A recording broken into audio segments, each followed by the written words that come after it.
All right, IU fans, we're into August.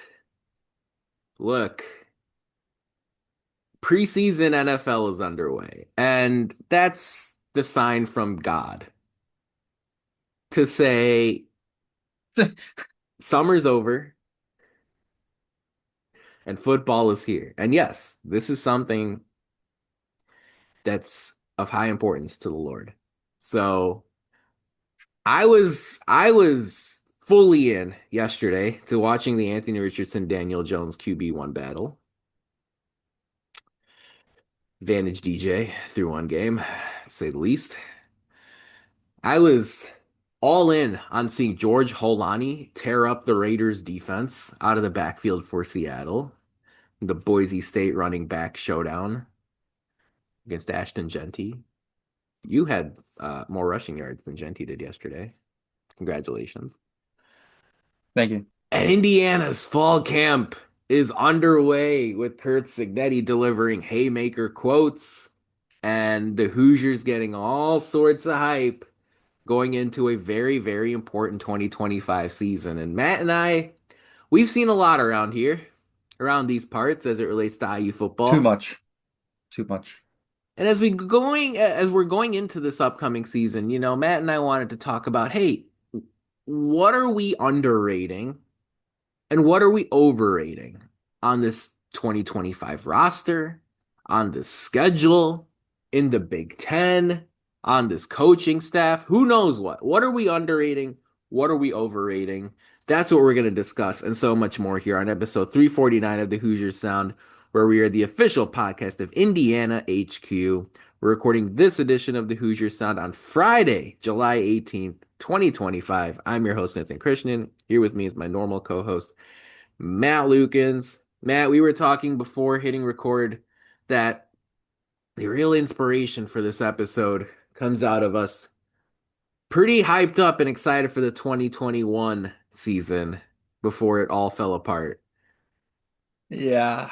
This is a time, right, before we really dive in, this is a time of optimism, of excitement, of hype. We're not going to be overly negative, but as someone who's watched college football since very early childhood, do you find that people are overly optimistic this time of year or overly pessimistic this time of year? Because I feel like it's optimistic, but I could be wrong.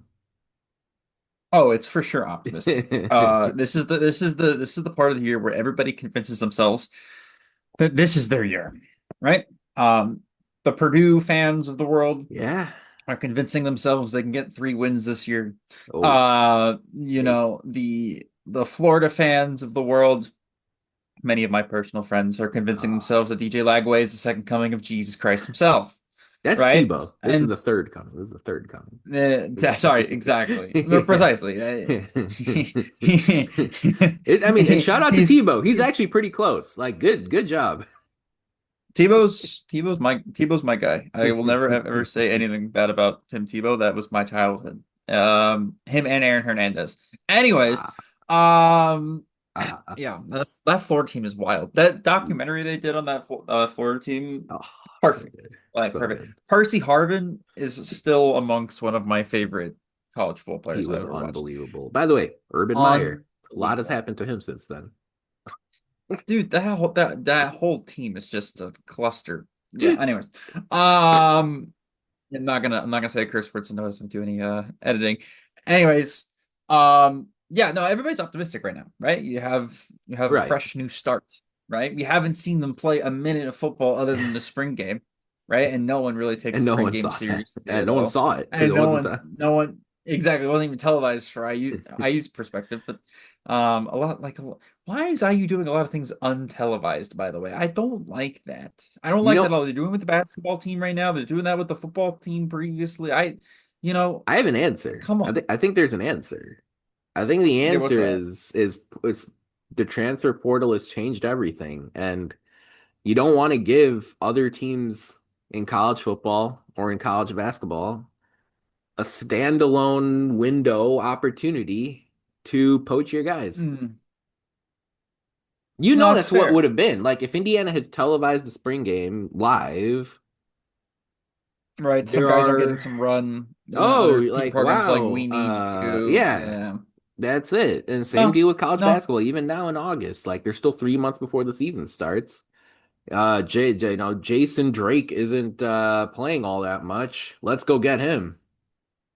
Just But see, that just hypoth but he did play. Like I anyway, yeah, it's a funny part. yeah, I don't get that because like if you're gonna commit to a program and you want to go play there, and you have to fight for your spot. I just don't understand it. But yeah, you're right. With the new portal stuff, like that's gonna be a more common occurrence. So it's sad. The old Yeah. man in me is angry at the clouds. Um, but yeah, I guess it's just you're right. That's the reality Yeah. we currently live in. But anyways, going back to yeah, every fan base is Yeah. super, excited and highly anticipating the season. And you know, you brought up 2021 earlier, so I guess I'll just rip the band-aid off. I mean, we were so excited for that season. I think everybody was in Hoosier Yeah. Nation, especially after such a historic season in 2020, and with the star and Mike Penix returning. Yep. But I think from that season, we really misunderestimated how much of an impact Kalen DeBoer Yeah. had on that entire team, Yeah. right? How much, the guys that left after 2020 really impacted because we were talking before the podcast about all the guys we were excited about, Yeah. as far as replacements on that 2021 team, and none of them None of turned them. out. I will say this, my last bit of the spiel is that this year is not going to be 2021. All Correct. right. Hey, we can still be disappointed in this year, Yeah. but it's not going to be a complete and utter disaster. Right. Okay. We still have the same head coach who's a winner, right? Not that Tom Allen wasn't technically a winner because he Yeah. did great stuff, but we still have the same offensive coordinator and defensive coordinator this year, right? So there's going to be some continuity Yep. along both systems, right? Unlike that year, right? Um, yes, we don't have a returning quarterback, but we return a ton of starters and a ton of very important players from Hmm. last year's team, much more than we did in 2021. So there's more continuity across the roster this year, across the coaching staff. Yeah. And if I'm being honest, I think the schedule this year is a little bit easier than the 2021 schedule, even though, Yes. ironically, I guess, we play at Iowa Well, both years. the No, but ramp up thank is easier. there's a ramp up, right? We're not going straight into playing in Kinnick week one. We get them a couple weeks on. So, um, I would be very surprised if this year turned out anything like 2021 turned out. Yeah. Me too. 2-10. Indiana's record in 2021 after a Oh, season where they cracked the top 10, were corruptioned out of being in the Big Ten playing for a Big championship Ten game. title, yeah. um, yeah, and I like a lot about what you said about how the schedule has a ramp up. Yeah, a lot of returning pieces, especially on the coaching staff. The reason I think a lot of people are optimistic about their teams every season is because guess what? If things go right, you could be the 2025 Indiana Hoosiers. Sorry, the 2024 Yeah. Indiana Hoosiers, right? Like Yep. you you could be 2024 Indiana at Wake Forest, at Boston Hmm. College, right? Like Absolutely. Yeah. In at fact, they probably have it easier than IU. They play easier schedules than IU does, even though people wanted to complain about IU schedule last year, right? easier schedules. By the way, they have like a track record of more success than Indiana did going into last Yeah. season. All these teams across college football at Stanford, at Syracuse, at Mississippi State. Um, if you do things right, um, you can have a season like Indiana had. Because if Indiana can have a season like they did in 2024, knowing what Indiana football's been about over the Or decades, hasn't been about. or hasn't, then anyone can. So that's why, Matt and I are like, hey, look, what are we overrating going into this season? Is there anything we're underrating? We're not talking about enough. We're not giving enough value to. Is Indiana in Mm. general better than the sixth best team in the conference, which is where the media day preseason poll, unofficial, had the Hoosiers. after a season where Indiana finished second, third in the league. Um, third, because obviously they weren't in the Big Ten They're championship game. So they finished third in the conference. So, you know, is the team in general underrated? So, Matt and I are going to dive into all this. Let's talk about the offense first, Matt. There's a lot of people to pick from as far as this Indiana offense is concerned. You talked about the new quarterback in Fernando Mendoza. The offensive line's getting a lot of hype, getting a lot of anticipation and excitement. Bringing over Pat Coogan from Notre Dame, bringing over Zen Mahalski from Ohio State, bringing over Khalil Benson back after he spent a little bit of time at Colorado. Carter Smith returning, Drew Evans returning, Bray Lynch returning, Omar Cooper and Elijah Surratt returning, but some new receivers out here and Jonathan Brady, Mekhi Jackson. Tight end room's going to look all different with Holden Stace and Riley Nowakowski. Running back group is fascinating. I'll toss it over to you first. Let's start positive.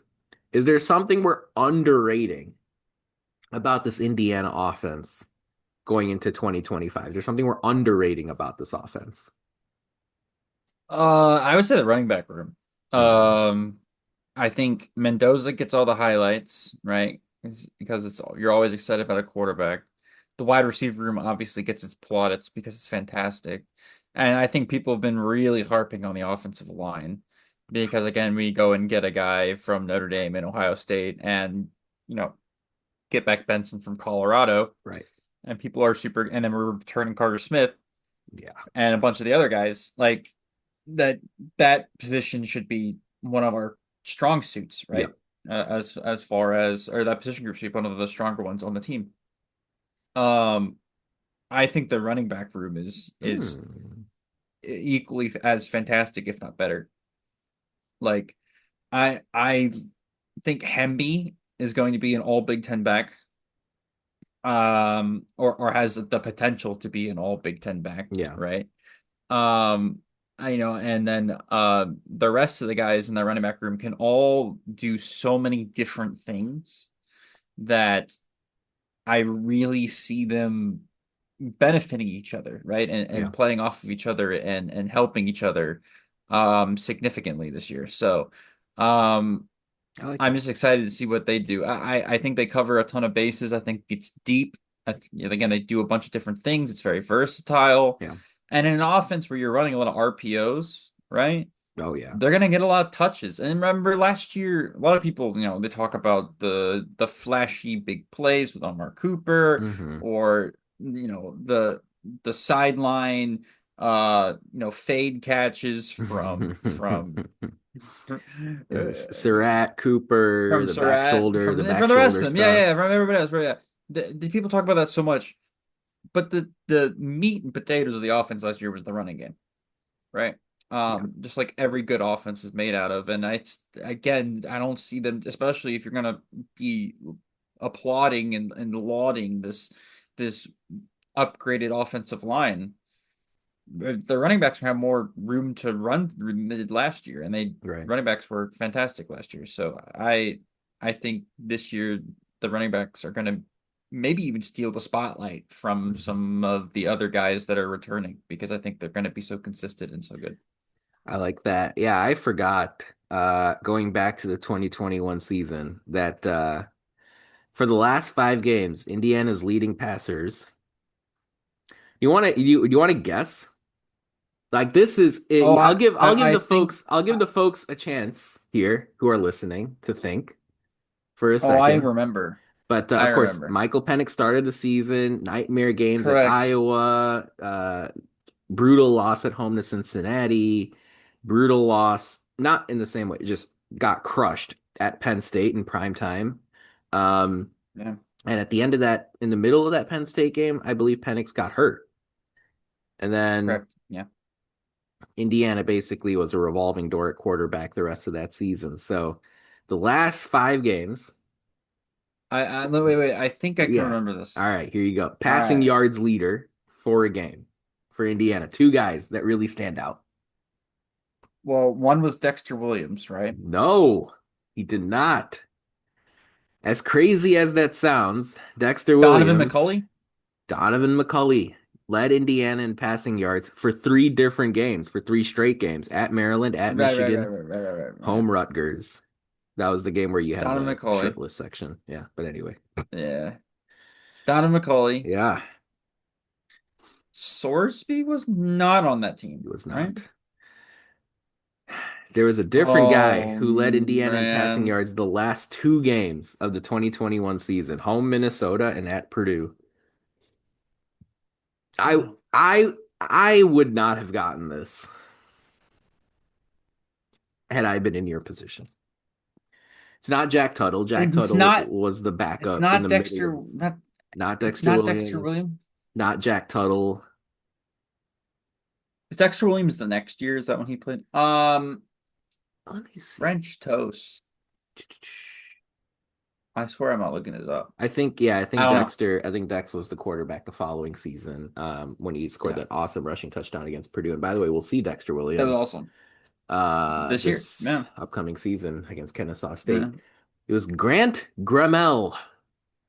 Shout out Oh, to I Grant remember Gremel. Grant Cramel. What a Oh my king, God. king Hoosier quarterback.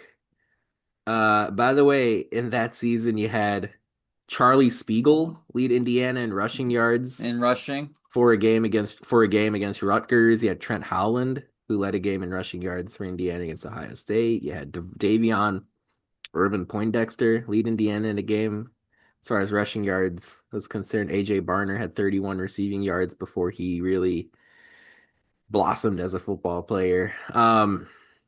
My a That lot of was his good one points. year of Power Five football, by the way, Grant Gromel. Good That's for his him, one man. year. Good for him, man. You know what? You get to tell your kids, your grandkids about that. That's heartwarming. Um, my underrated guy on this team is Omar Cooper. I am a huge Omar Cooper fan, and I don't think he's getting enough respect as a guy who could be the best receiver on this team this upcoming season. And I know that seems like a high bar considering Elijah Surratt is also on I don't know the about depth chart, best. Best but is I'm talking about not only the best receiver on this team, talking about one of the best in the league in the non-Jeremiah Smith category. Um, yeah, that's say. I get it. I get it. No, no, no. I'm not going that far, but I do know that Omar Cooper Jr. has an unbelievable skill set, and when it comes to a lot of the contextual nuances of the game, that's where he really shines, if you ask me. Blocking on the perimeter, knowing the rules to avoid penalties for offensive pass interference, knowing the rules to avoid penalties for illegal motion, things like that.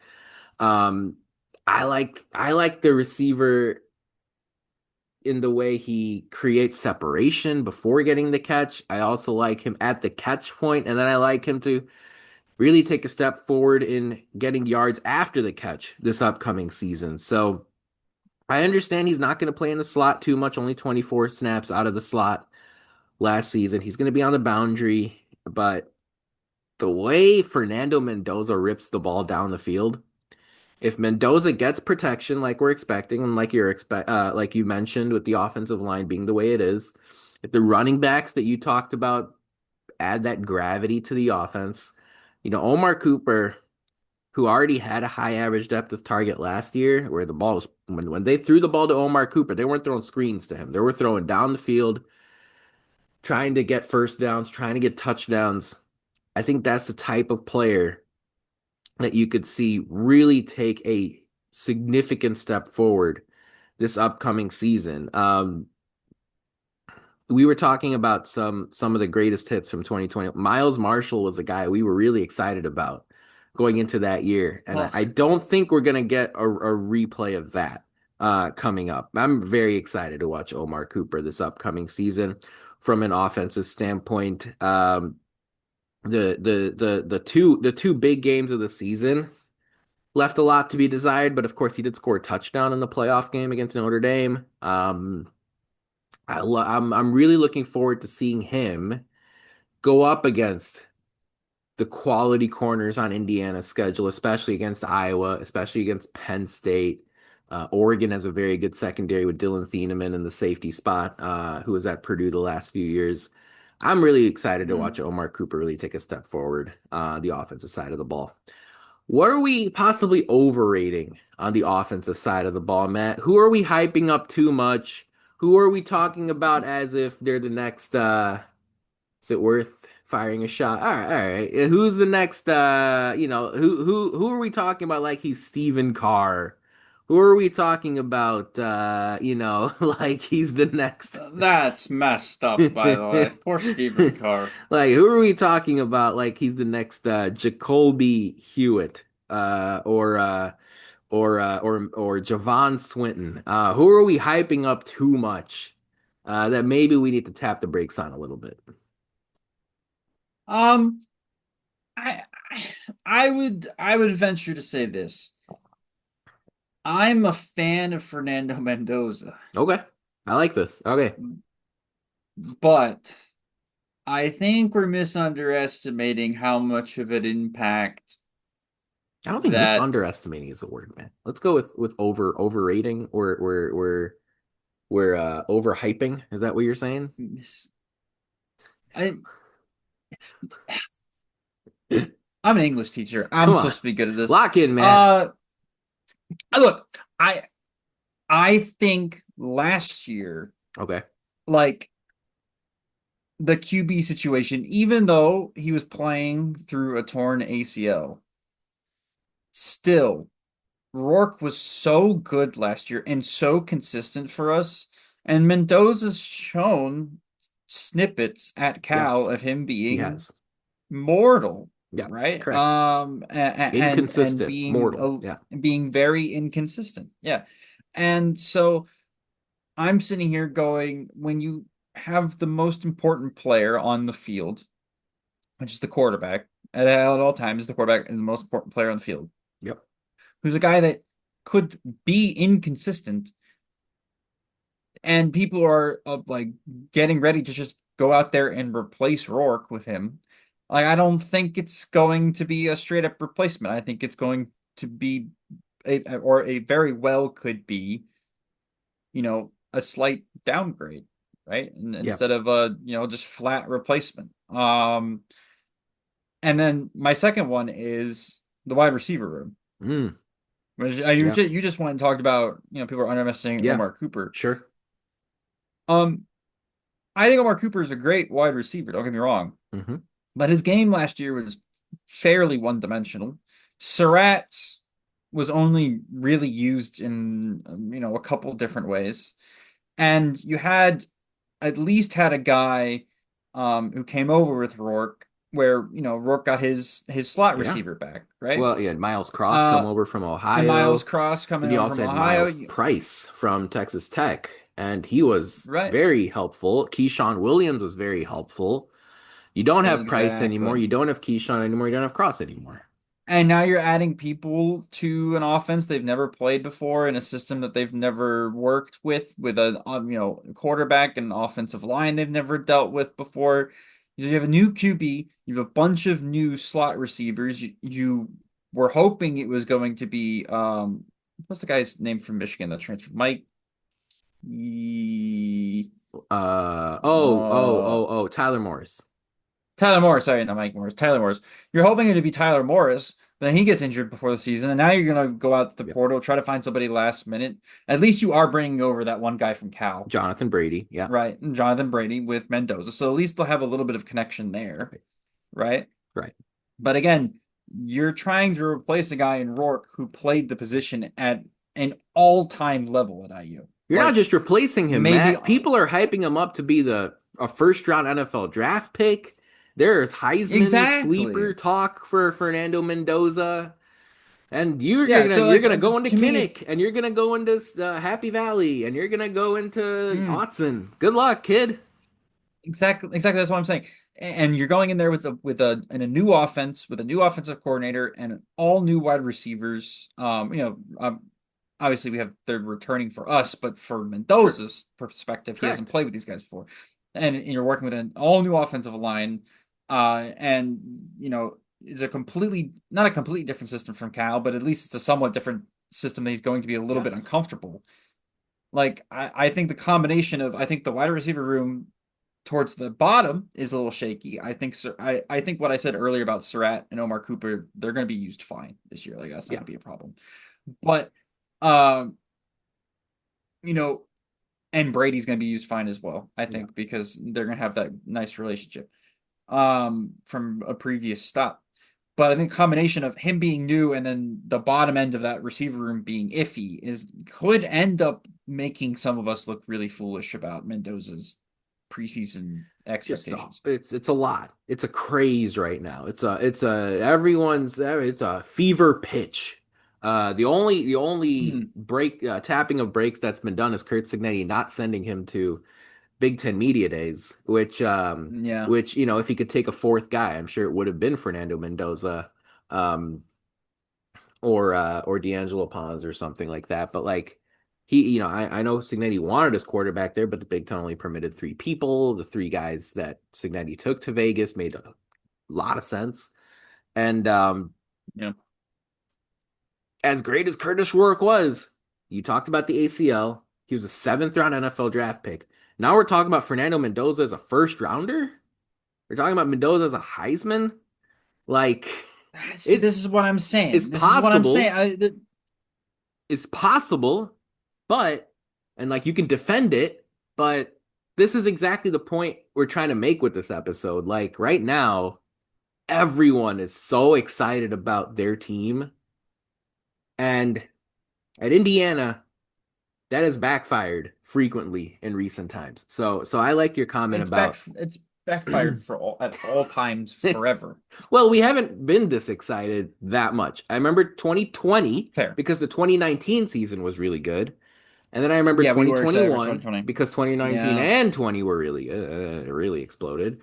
Um, but even back during Kevin Wilson, Kevin Wilson era, like there were seasons where Indiana's coming off a bowl game appearance, you were feeling pretty good, and it just never materialized. And it's like, okay, why? And by the way, this happens to all NFL teams, all college football teams at Yeah. some point or another.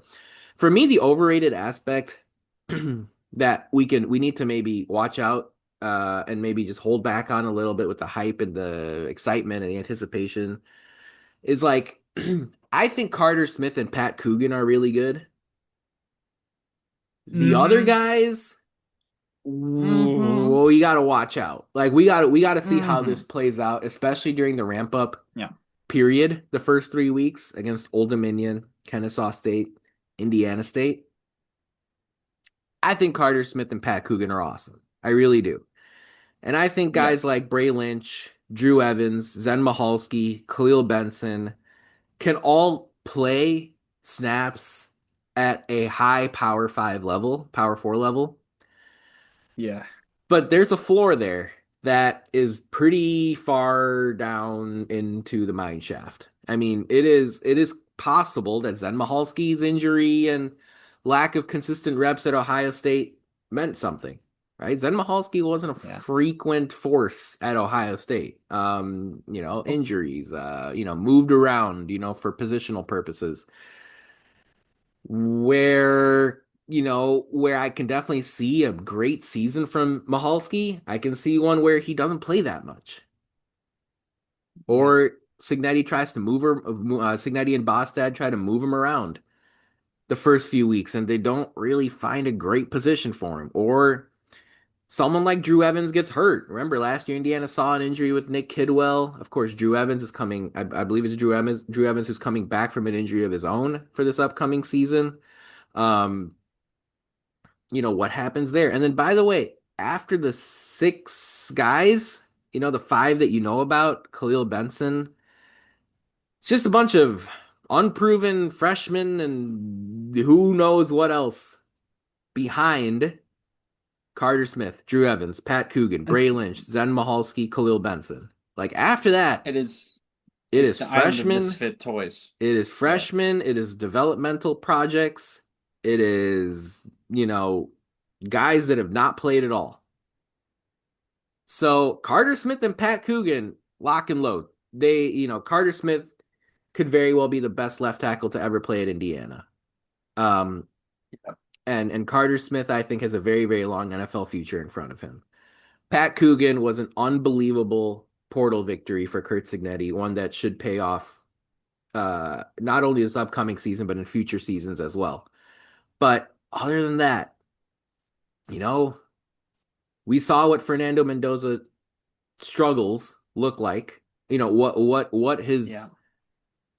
his when his clock gets sped up, when he is under heavy pressure, disruptive, immediate pressure, it can go sideways real fast. So I'm going to pay Yes. very close attention to those other three offensive linemen starting week one against Old Dominion. So looking forward to seeing how that plays out over the course of the Old Dominion, Kennesaw State, Indiana State sequence of games to get us going. Let's head over to the defense, Matt. Obviously, a lot of excitement about the defensive side of the ball. Bryant Haynes is back, which is music to my ears. Of course, Aiden Fisher, Mikhail Kamara, D'Angelo Pons, all superstar level defensive players in the Big Ten. Who are we underrating on this defense? Who are we not talking about enough going into this upcoming season on the defensive side of the ball? Well, I think he's a very obvious pick, but Hmm. I I really think we just don't talk about how good Mikhail Kamara is. Ooh, okay. I think people talk about how fantastic D'Angelo Pons is. I Yeah. think we talk about, Aiden Fisher and how good he was last year. Leadership. But like, and the leadership and everything that comes with Aiden Fisher. Uh, Mikhail Kamara is a legit NFL prospect at the end and is being ranked amongst like the top, Yeah. linemen in the country. I believe he led In the the FBS in country. pressures last year, QB pressures last year. Exactly. Like, I as an Eagles fan, I've seen this, right? I don't know, Colts fans too, back in their heyday. Sure. Um, Lines Yeah. win championships. Quarterback is the most important position on the field, right? You can't win without having a good one, but you don't need the best one. But if you have the best offensive line and the best defensive line, you have the best chance of winning a championship. The fact that we have one of the best D line players in the entire country, one of the best ends in the entire country at Indiana, right? We were talking about, I remember this exactly because we had this topic. We were talking about it during the 2021 season. We said, Uh-huh. what is the issue?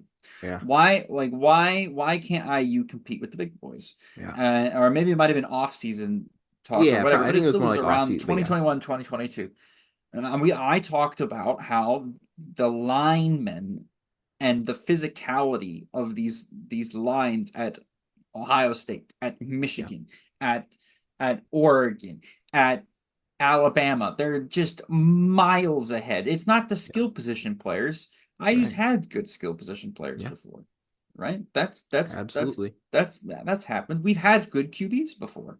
We've Yes. had Heisman Trophy hopefuls before Yeah. on the offensive end and at Antoine skill Randall positions. L, Tevin We Coleman. we've had top 10 performers at many different defensive back positions, Yeah. right? I'm thinking of how Taiwan Mm. Mullen was at one point, right? Tracy Porter. Tracy Porter, exactly. We've had that before at IU. What we haven't had is an absolutely elite defensive end that combines with an even better defensive unit. Like we've had like a James Hardy, right? Sure. We've had a good D end before, Yeah, Greg but Middleton was Greg solid. Middleton, You had, yeah, we Jamie we've had them, Curlew. There have but been I don't even some. think they were even at the level Mikhail Kamara could be and could reach. And then you Sure. surround him with a much more complete defense, and the fact that we miraculously didn't lose either coordinator after last year, right? Which seems to happen at Indiana every single year, Sure. right? Whenever we have a good year, we lose all of the coaching staff, right? And That's what so happens to you most have most continuity across people. Yeah. coaching, you have continuity across the defense. You've upgraded, I think, at a bunch of different positions other than he did lose CJ Hmm. West. which is a big loss. But Mhm. and multiple there's depth, there's strength, and he is the star of Yeah, that defense. D'Angelo Ponce gets all the plaudits.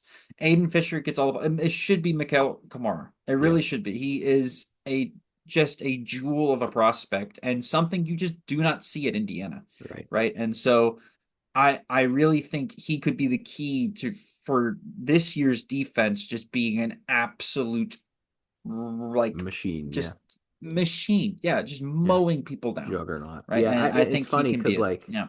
like Kamara, Juggernaut was the word I was looking for. okay, because I was looking for that word. I couldn't because find it. I was looking for that word and I couldn't find it. well, it's funny because like Indiana didn't get Kamara as a portal guy from Georgia or Bama or Nope. Texas, right? Like No. this Nope. type of superstar,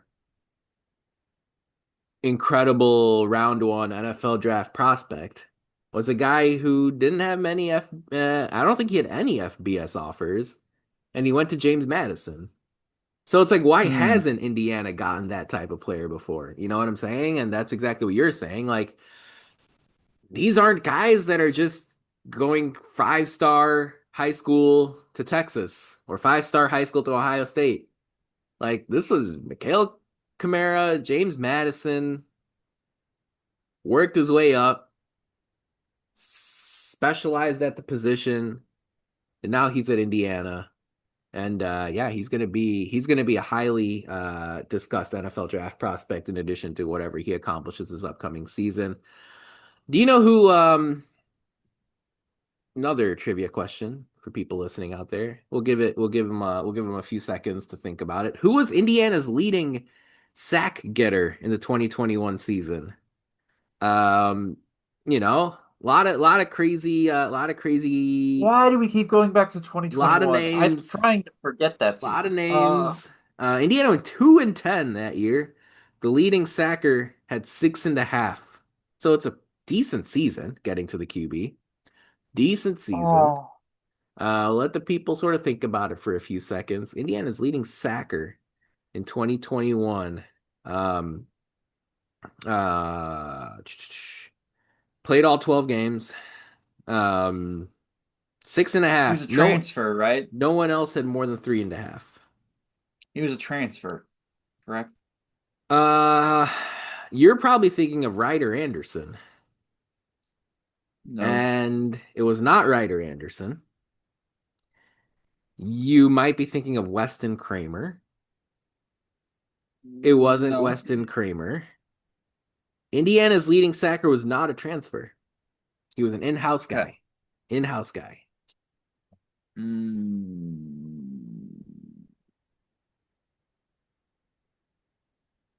Should I know this? I should know this. Yeah, but like no at the same time. Who? It was Micah McFadden. Right? Like Oh, you wouldn't well, yeah, you see what right, I'm yeah, saying? okay, You see what I'm yeah, saying? all right, It's your all right, point. yeah, It's the point that you're yeah, making. Which yeah, like as great as even the 2021 team had some great defensive players. Micah McFadden, Ryder Anderson was in camp for multiple years in the NFL with the yeah. Giants. Cam Jones is on that defense. Devon Matthews is on that defense. Marcelino Ball played all 12 games. He's still in camp with the NFL. Reese Taylor, Jalen Mm-hmm. Williams, like these guys, Noah Pierre, he ended up being very solid in Indiana secondary in future seasons. Yep. It was Micah McFadden. Led the team in sacks, 6.5. And again, if you're linebacker, I understand he is very, very skilled at pressuring the quarterback coming in on blitzes. But guess what? That means you're committing more guys to tackling the Mm. quarterback, leaves others in the linebacking crew and the secondary to fend for themselves in smaller numbers. So that's the point you're trying to make. Indiana's going to get pressure out of guys like Mikhail Kamara. They're gonna get You have pressure. to have good ends. You just have to. Stephen Daly. We'll see if Mario Landino, can take a step forward this upcoming season. Kellen Wyatt. My underrated pick for this defense is I'll just lump in a couple of these guys. Jose Wheeler, Tyreek Tucker, and Amari Farrell. Amari Farrell, I think I'll go quickest on. He's just awesome. I mean, Amari Farrell last year, like after the midway point, I thought really sort of saw the game a little bit more clearly, and he really impressed me as far as what he did on the football field. PFF even sent out a tweet about him yesterday, the PFF college account. He ended up playing 740 snaps last year for Indiana, and Crazy. his best games came against teams in the second half of the schedule against like Nebraska and Michigan State and Washington, and even had a good game against Ohio State in Columbus. Had a decent game against Notre Dame in South Bend, and I think he is just absolutely fantastic. Tyreek Tucker is somebody who didn't play much last year because of just depth and numbers, with CJ West and James Carpenter doing a great job on the interior. But Tyreek Tucker is someone who, in the 300 snaps he played, I was very impressed by what I saw. Like, he flashed on the screen to me almost every Right. time he played. And so I'm really looking forward to seeing him in a larger role this year. And I think I also mentioned Jose Wheeler and the underrated crew. I really can't wait to see Jose Wheeler, especially in those early September games, get a little bit of comfort playing, at Indiana in the system before really ramping it up. The one fascinating part about the schedule to me, Matt, is like the four teams that we're all highlighting are all different, right? Illinois plays the game very differently than Iowa does, and they play the game very differently than Oregon does, who plays the game very differently than Yeah. Penn State does. And I can really Yes. see Jose Wheeler being a major force against teams like Penn State with Katron Allen, Nick Singleton at the end of the season, against teams like Oregon. Dan Lanning does a very good job running the football, especially now this upcoming season. The passing game may take a step back at Oregon with Dante Moore taking over for that Bo Nix, Dylan Gabriel back-to-back run at quarterback. I think Jose Wheeler is going to be somebody you see a lot in these big games. Iowa, the way they run the ball, they're trying to hype up the forward pass at Iowa during this fall camp. We'll see if They're that trying. actually we'll see if that actually They're trying to catch up to that the rest of college football. actually They're trying to do 100 years of innovation I in don't think one summer. I don't think they should. Stick to running the ball and punting. They're really good at those things. Just stick to it. Just stick to it. We're gonna talk about what's maybe overrated on this defense in just a sec. But first, it's time for who won the week this past week in IU sports. There are a lot of people to pick from. Kyle Schwarber's doing some big things out there. As far as the baseball world is concerned. A lot of good things as far as the swimming lineage is concerned at Indiana. There's a big meet recently, an American, I believe it was an American championship event, in the swimming side of stuff. A lot of baseball guys getting major league work. I think there was a day recently where five or six Hoosiers all played in the major leagues on the same day, which is awesome. I think that set a new record for the baseball program as far as Hoosier major leaguers all playing on the same day. I see Grace Berger and Mm. Mackenzie Holmes finding some work in the WNBA, which they should always have a WNBA contract. I'm not saying they got to be all stars, but there are enough WNBA roster spots for Grace Berger and Mackenzie Holmes to have a roster spot in the WNBA. Um, so many people to pick from. Of course, the basketball team is in Puerto Rico, the men's Yep. team. And I mentioned Jason Drake played earlier. He was the one. He did not suit up, but Indiana took care of business. It's fine. Everyone played. Everyone played double digit minutes. Indiana played basketball for the first time under Darren DeVries. Anything catch your attention there, Matt? There's a couple of videos that came out of that. Yeah, I yeah. saw. Sure. One was Lamar Wilkerson hitting a three off of some very good ball movement, Yep. which was sick. Yep. And obviously it was in transition as well, which I'm gonna sound dramatic, but I don't remember the last time I saw a transition three. And then also Trent Sisley had a game, He did. which was nice. I will say I'm absolutely have no takeaways on minutes or points or anything other than the only person I will have any sort of opinion on will be Sicily being like, oh, okay, the dude can ball, right? That is my only reaction from that game. Um, Other than that, I mean, like we're basically playing plumbers. And Important no, profession. We need them. plumbers We need is them. mean.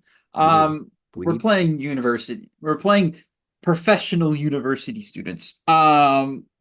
And also like it's so early on that like the staff is still trying to figure out who the heck plays where and how you play them.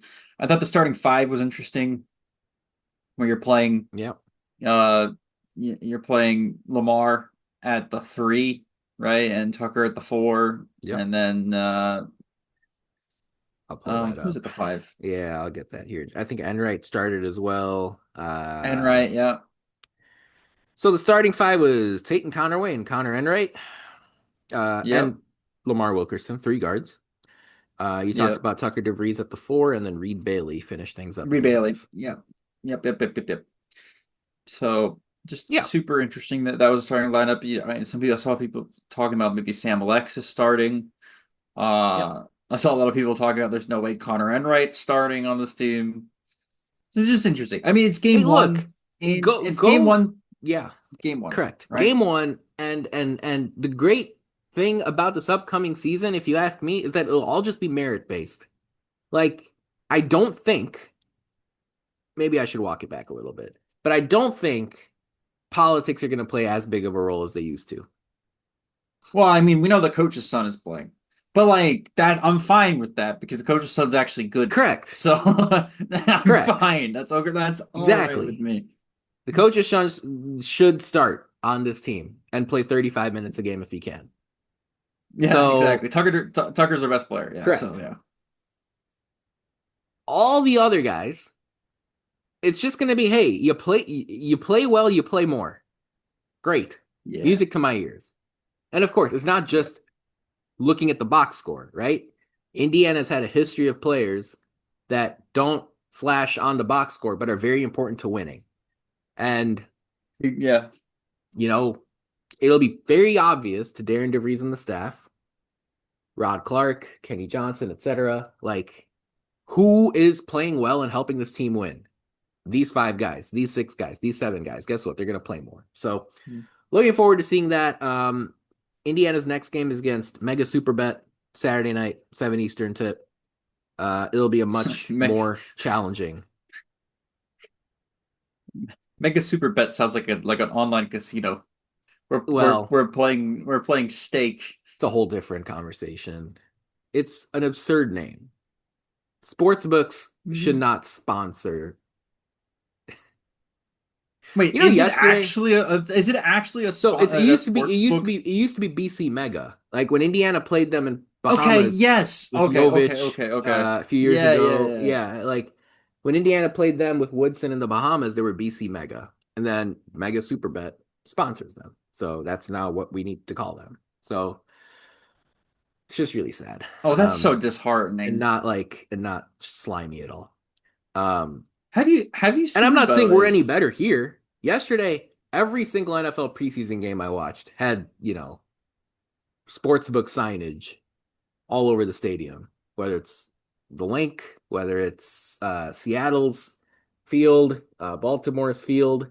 It's awful. It's awful.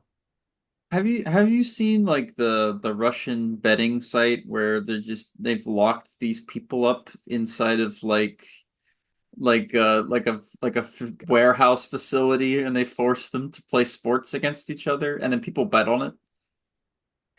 I have not, Matt. All right, Do you that's have a you promo guys. code? You have a No, promo I don't have a code? promo code for anything, but there's some YouTube documentaries. You guys are watching us on YouTube, I'm assuming. Sure. Go check that out. That's a rabbit hole I think everybody needs to go down. It's Ah, it's man. it's scary. Anyways, I hope that's not what Super Bet is. That's just all I'm saying with that. Anyways, yeah, if you had Ooh. said if it was Mega, I would have known that. But he was like Mega. Yep. I'm like Mega Super Bet. Like what? What? Yeah, What? We're it's playing a awful. casino. It's awful. Yeah, all It's right. so awful. Yeah. But they are going to No, but be that's a very good challenging. opponent. They're going to be challenged. Yeah, it's a great Indiana opponent. could Yeah. easily lose these two these this I think it's two games coming up against Mega Super Bet. So I think it's All right, two fine. games. So we'll see what the degree of difficulty looks like. Um I'm so rusty. We haven't done a podcast in a while, and I swear to God, my English is getting worse the longer I stay here. Who's who's the new European that's on the team? Who's the guy we so just it's added like a not month Alexa ago? Ristich because Alexa Ristich is on the team in on the roster. He's in Puerto Rico. He got minutes. Um It is Ristich. Yeah, it is. no, it's No, not. It's not. It's not. It's not. It's not. It's not. There is someone else 6'10" guy. He's not there. Yeah. and I say I liked what I saw from Ristich. yes, There's a me video of too. him. Andre I think Achimovic. Andre he's not with the team Achimovic. yet, though, Correct. right? Exactly. Yes. Okay. Correct. He is still going through visa stuff. Bosnian center. He will join the team at some point here in Good. August. We need another body. Just needed one more. I don't even That's care. what you said. There was a lot of criticism of Achimovic across social media. Like, oh, how did he get a D1 Power 4 scholarship? And like, effectiveness, efficiency wise, I don't know what we're going to get in year one. But the point we made on this podcast a few weeks ago was like, Indiana needs another 6'10 guy. We just needed Dallas James to come back. Like That's literally what we said. we needed one more guy. You have roster spots. You're not going to get elite NBA talent in August. No. Getting a guy who can come in, body up. There you go. That's what we're getting. And Andrea Chimovic maybe can be something more than that in future years. We will see how. I'm also glad we haven't gone down the route that like Illinois has, where we are pulling international prospects, but the international prospects we're taking aren't of graduated age from college, right? I mean, yeah. Well, there are no rules anymore. There are no rules, and There it's has to be an crazy. age cap. We can't just be adding 25-year-old It's European crazy. dudes to every single because I mean like if we wanted Those to add a it's like those body, are I'm good leagues too, Matt. Those are I great know. leagues. Yogi I Ferrell know. is a good basketball player, even though he's not in the NBA, and he is in that type of level of competition. I You're know. adding That's what I'm players like saying. that to college basketball. What are you doing? I know. That's what I'm saying. It's the worst. I know. I know. Awful. It's And terrible. But it would be awesome if we got. worst. Yeah, I mean, if IU's taking advantage of it, I might let it slide. Ristich is a freshman, like he's 19. 18. Exactly, Yeah, that's exactly, the exactly. Yeah, yeah, difference. Like, exactly. And I'm glad that I can. I have. We have a fact that we can sit on so was and Yakichonis, by lean the way, on. at Illinois Lat. Like he was a youngster. Like, Yes, but now they're great. adding like 22, 23-year-olds from Spain, and I'm like, all right, guys, guys, come on, So anyway, guys. uh all of the people we just discussed won the week this past week in IU sports. And so if we including Andre Achimovic, welcome to Indiana. We can't wait to Mm-hmm. watch you. Um Mm-hmm. Looking forward to prosperous times ahead. And a quick reminder, folks, if you'd like to if you enjoy our show, leave us a review, tell a friend, share our links. Your support really helps us grow this podcast and reach more passionate IU fans such as yourself. You can find us on social media at the Hoosier Sound as well as at Indiana HQ. So, Matt, we were talking about this IU football defense.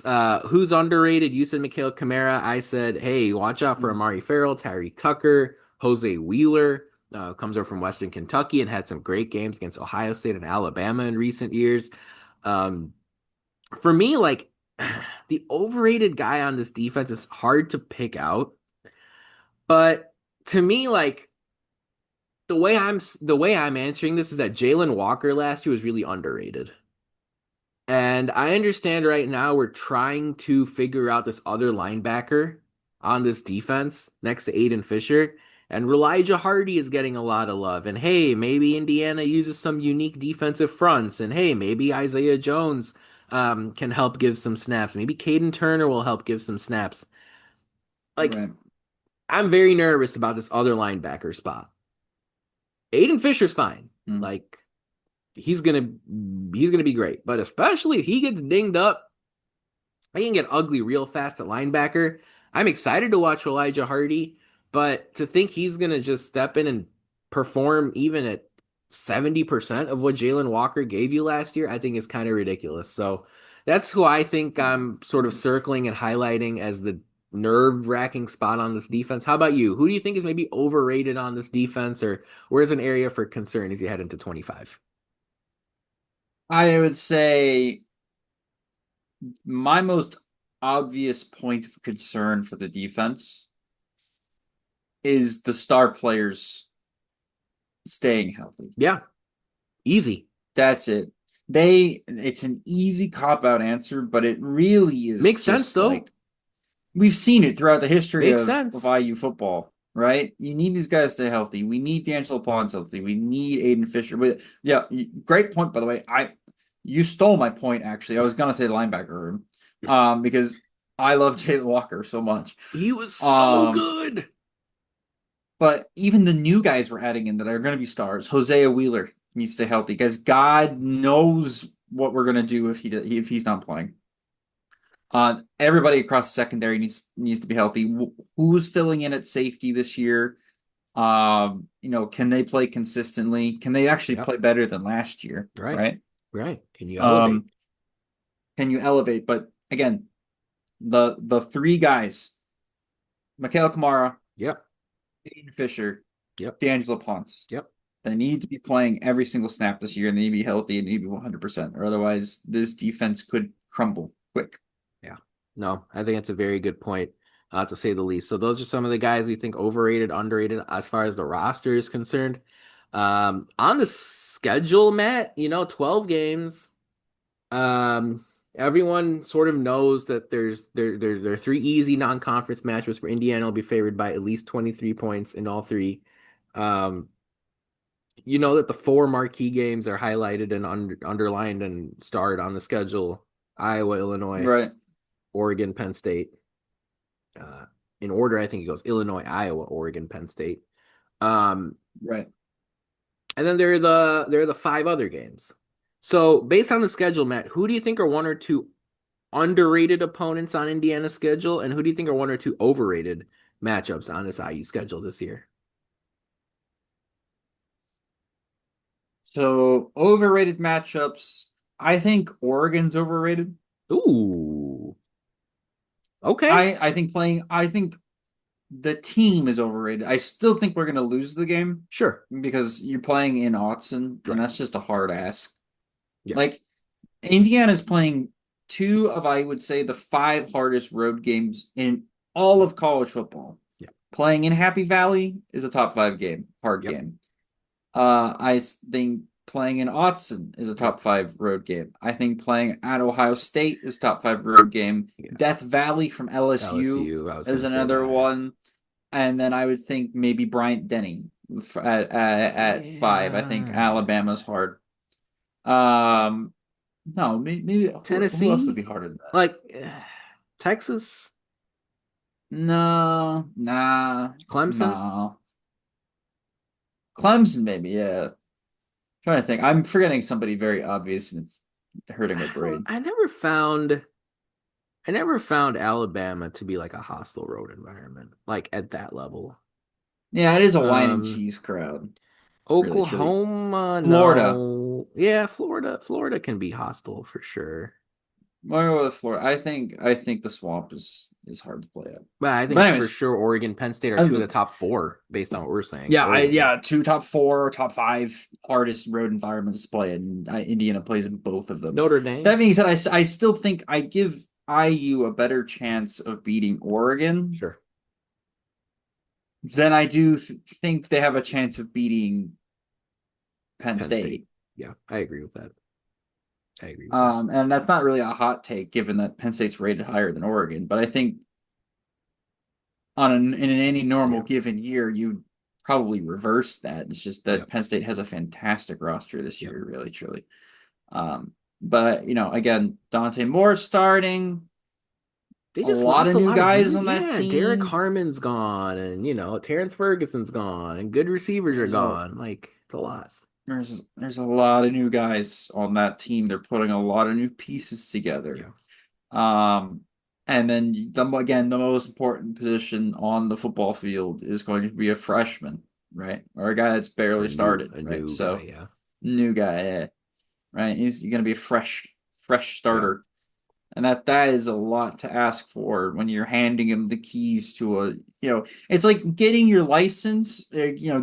doing your permit or whatever. You sit behind. It's not really the same thing as driving on your own.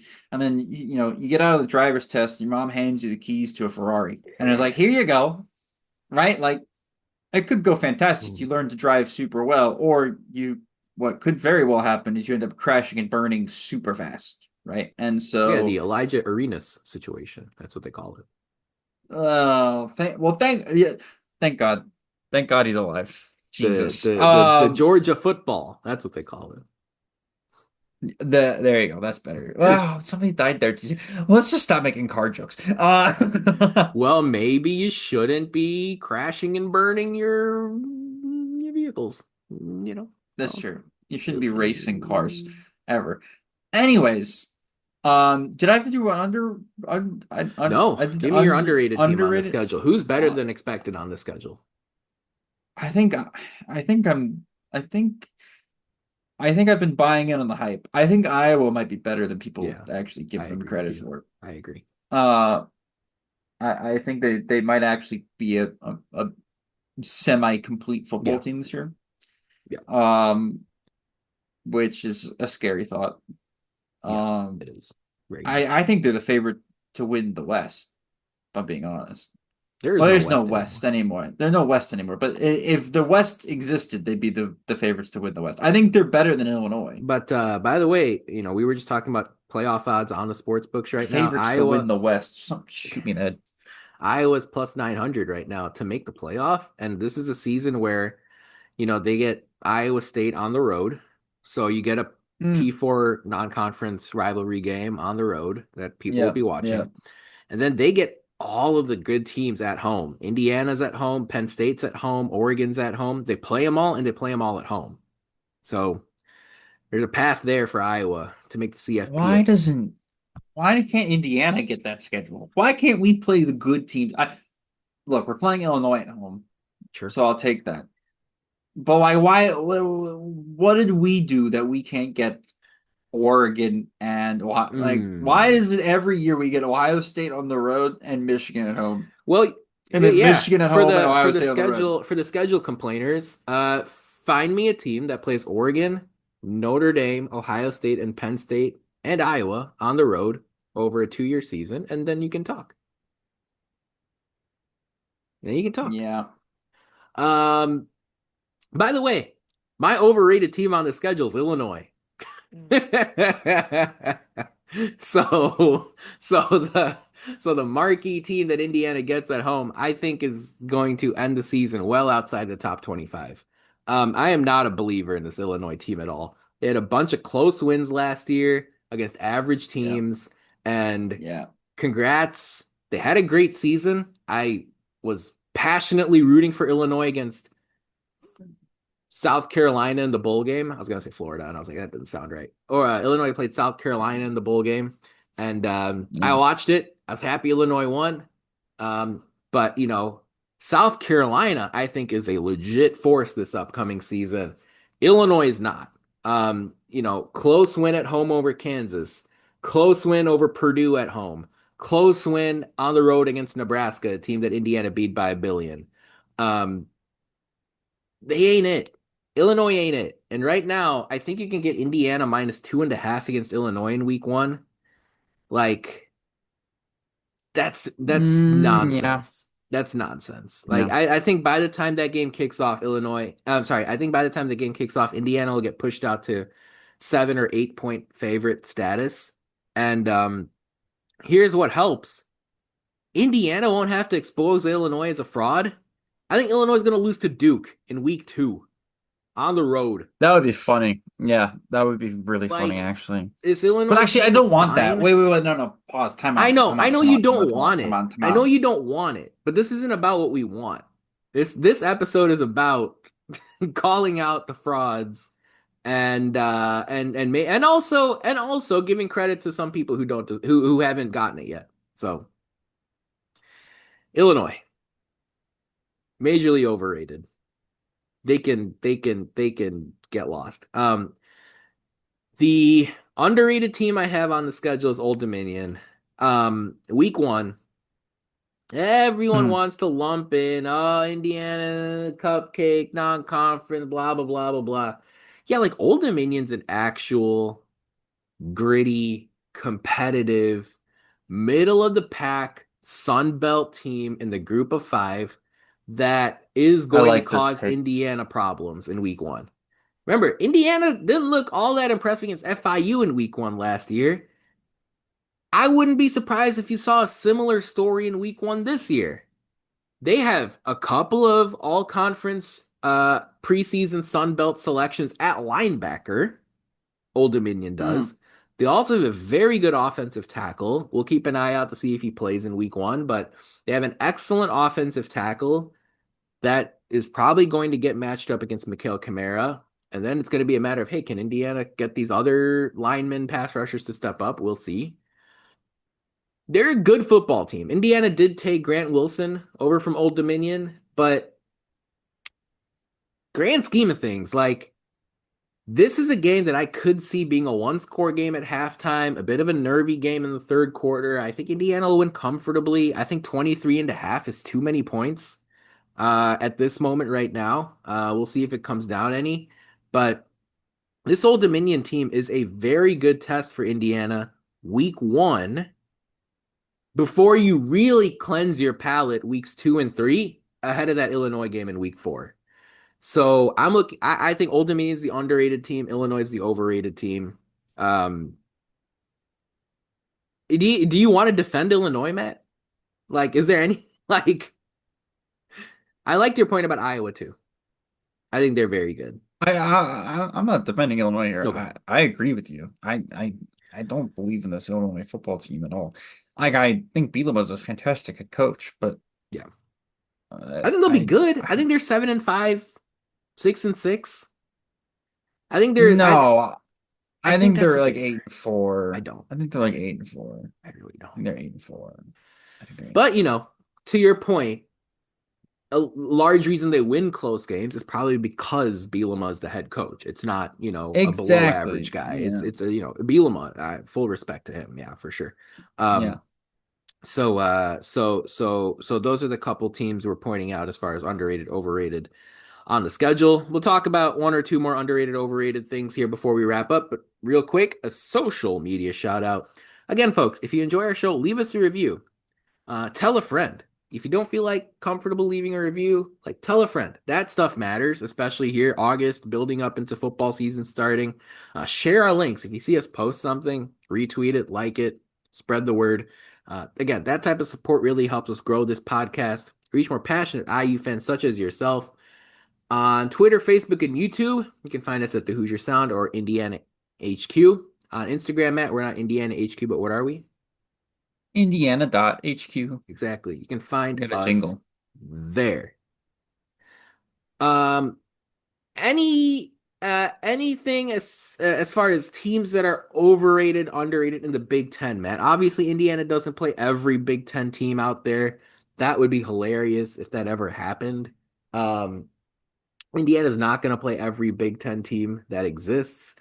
As far as Big Ten teams, college football teams, if you even want to go more broadly than that, are there one or two that are underrated or overrated to you as we're a few weeks ahead of the season start, a couple weeks Oh, really ahead of the season starting? Go for it. I got a list for overrated. Are Oh you ready hell for yeah, let's this? go, let's go. Ohio State, Ooh, Michigan, whoa. Oregon. Okay, Oh, Cignetti. in the Big Ten are overrated We significantly. got we got Matt Cignetti over Uh, here. Purdue I sucks, think and Ohio State, what Michigan all do as I, well. Eh. I think they're very overrated. I think South Carolina is very overrated. Ooh, okay. I think SMU is very overrated. Ooh, I think Florida is very overrated. I think Kansas State is very oh, overrated. let's go. I think BYU is very overrated. And I think Notre Dame is very overrated. Thank you for coming to my TED Talk. Dang, let's I go. just named half the top 25. Let's go. Wet blanket Lukens But over here. if you wanted me to tell you the reasons why for each team, I could go down a list and tell No. you, but I won't. But they're overrated. Well, I will say give about the me Big Ten Ohio teams. State. Give me Ohio State and Michigan. Okay, Ohio State's easy. I go Ohio State, Michigan, and Oregon are the same reason for all three, Mm, and that is your most important position as a first year starter, okay. right? Not, yeah, okay. Julian saying Bryce Underwood, Julian Sand, Bryce Underwood, Dante Moore. Dante Dante Moore. All three of them are first year starters, and they're being handed keys. Well, Michigan's a totally different thing, but they're being handed. Sayan and Moore are Dante being Moore. handed keys to Ferraris, Yeah, right? right.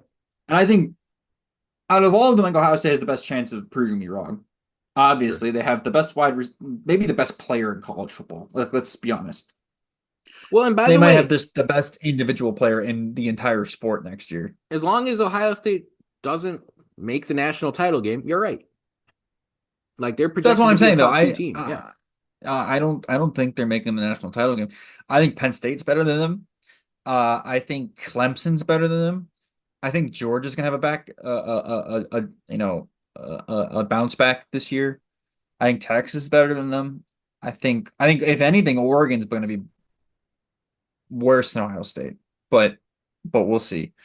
Um, yeah, same thing. Just most important player on the field, and then they lose a bunch of pieces from last year's team, and they replace them with transfers, and that's not a for sure thing, right? Yeah.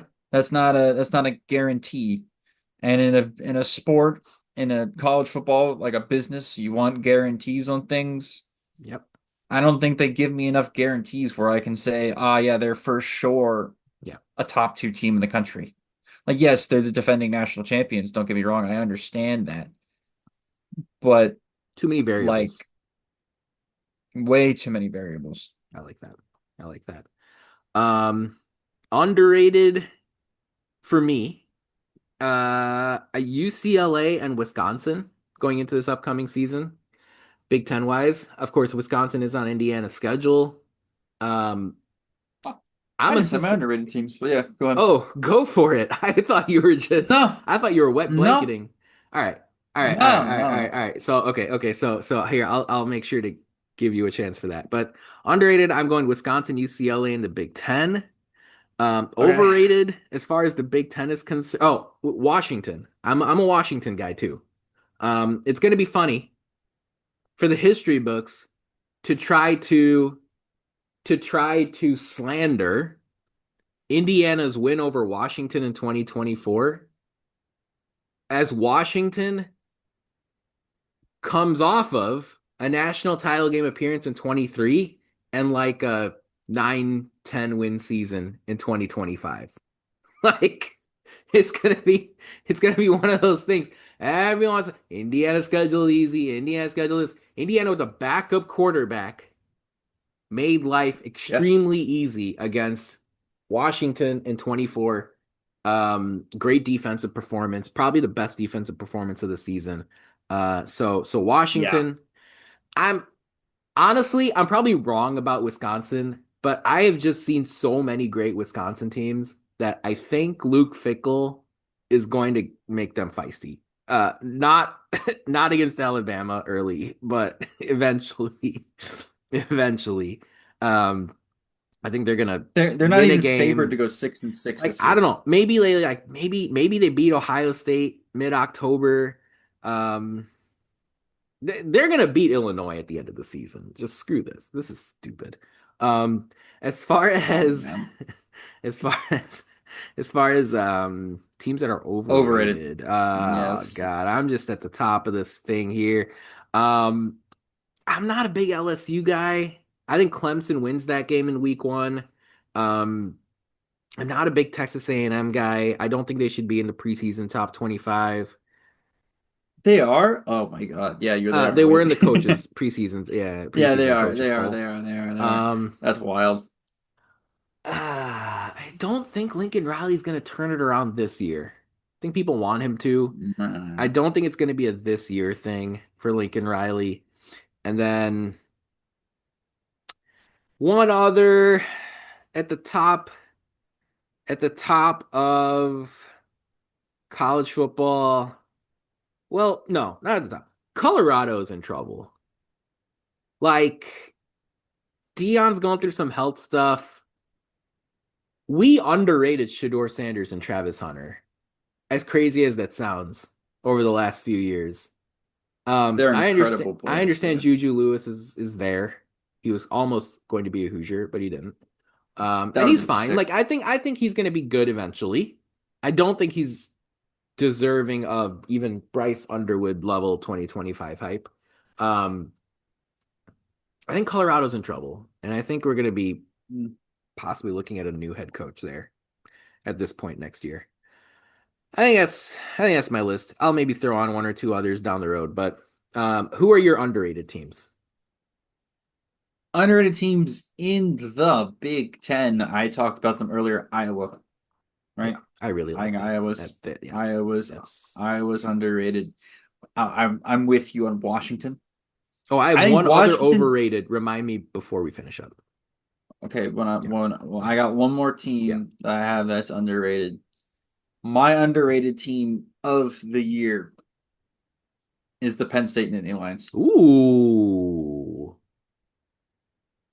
Now, I think there just right should be now, national title favorites. well, right now they're tied for third. Right at the top of the board is Texas, Ohio State, and then Penn I State's I think third. it's I think it's clear. Yep. Yeah, they're third. I think they're clearly the number one team. Okay.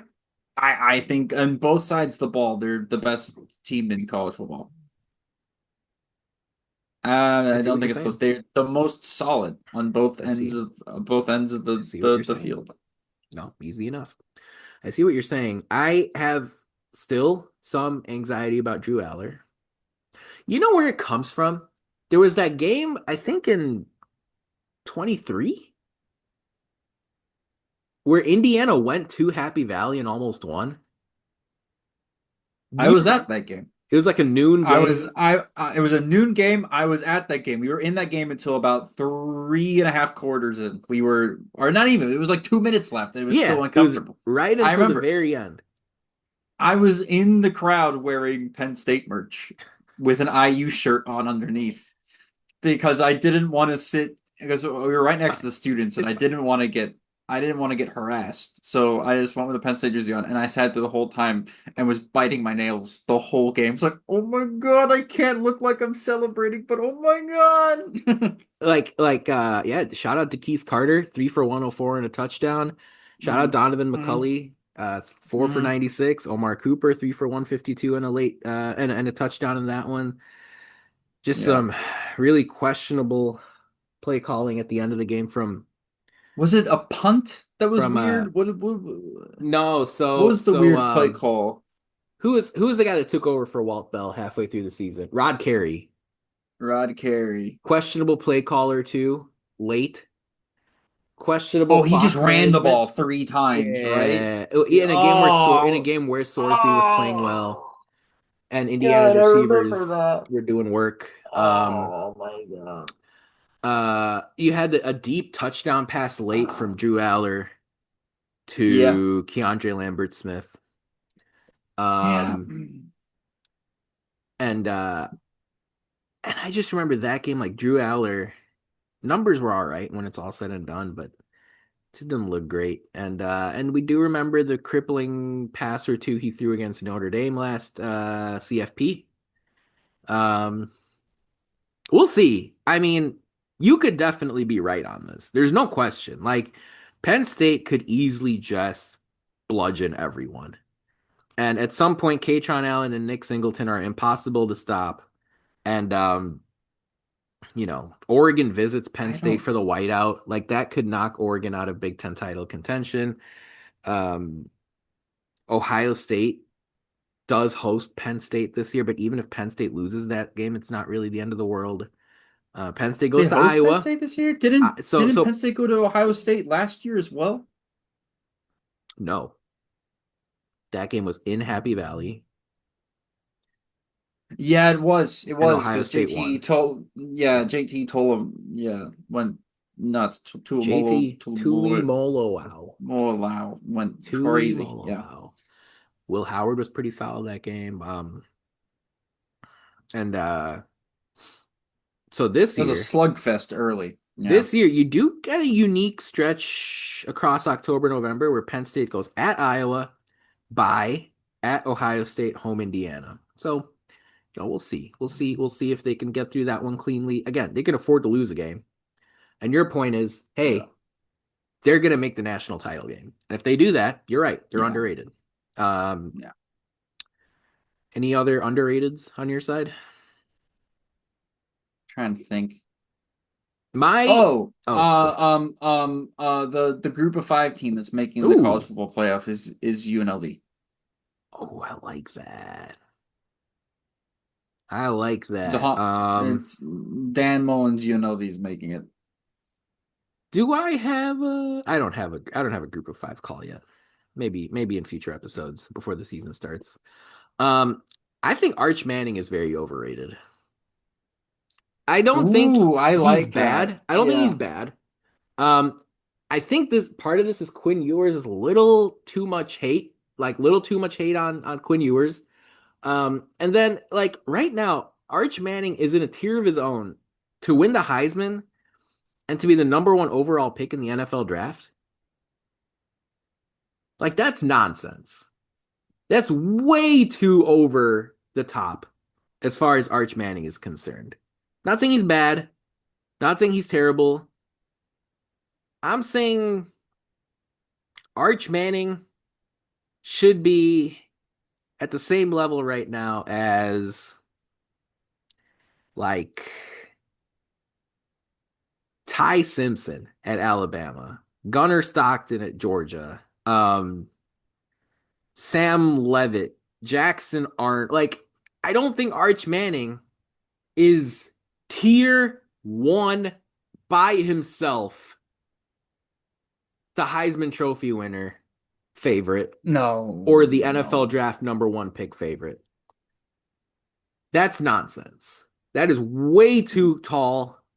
And like, I don't know how much it matters because, of course, week one, Texas, Ohio State in Columbus.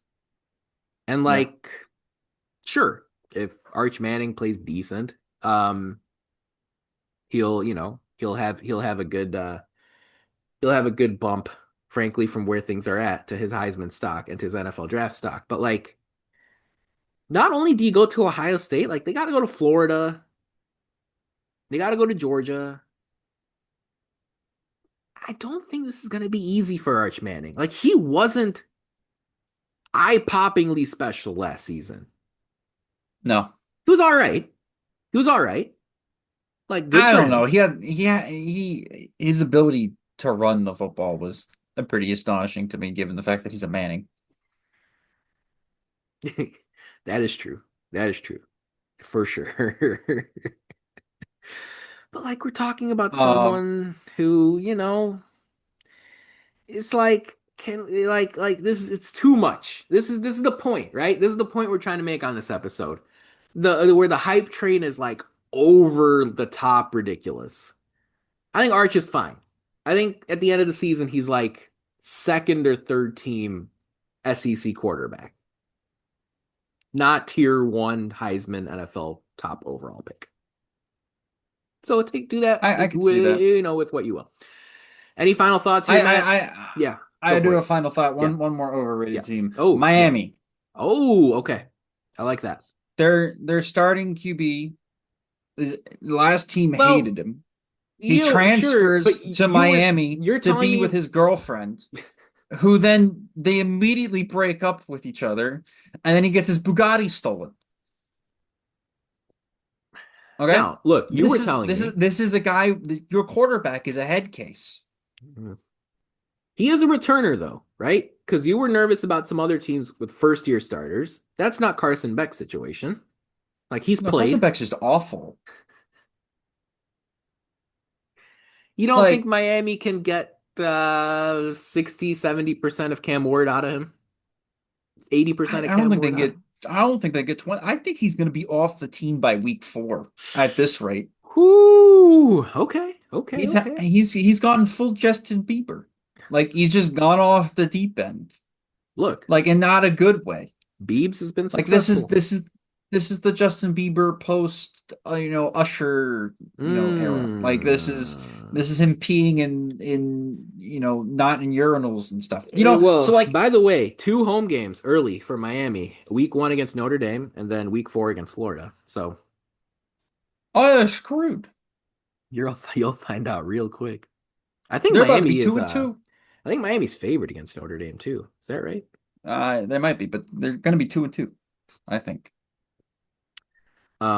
Just to confirm, Battle of mid happening between Notre Miami and Dame, Notre Dame. Notre Dame is a 2 point favorite. Okay, On the road. that's a toss up. That's a toss up. Sure. That's a toss up. Okay.